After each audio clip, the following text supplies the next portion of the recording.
हाय, मी श्रद्धा आणि मागच्या काही महिन्यातच मी माझं सर्व काही गमावलं, ज्यासाठी मी मागचे 4 वर्ष धावत होते. तेही एका सेकंदात असं वाटलं होत्याचं नव्हतं होऊन गेलं. आणि खूप हताश होऊन मी मागचे 3 ते 4 महिने माझा सर्वात टफेस्ट काळ काढला.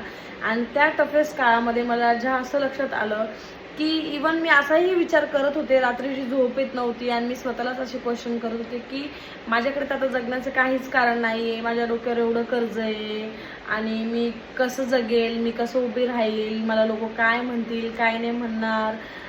इवन म्हणजे मला जगण्याची इच्छासुद्धा नव्हती.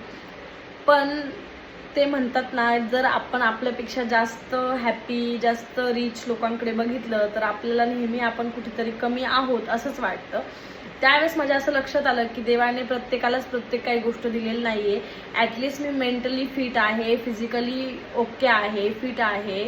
आणि हे सर्वात मोठी देणगी आपल्याकडे आहे, आपलं शरीर आणि आपलं मन. आणि अशा बरेच लोक आहेत आजूबाजूला ज्यांच्याकडे हातही नाही आहे, डोळेही नाही आहे, कोणाकडे इवन फॅमिलीही नाही आहे, कोणाचा सपोर्टही नाही. पण माझ्याकडे तर त्या सर्व गोष्टी आहेत. आणि तरीही मी आयुष्य का जगावं हा सर्वात मोठा क्वेश्चन स्वतःला विचारते.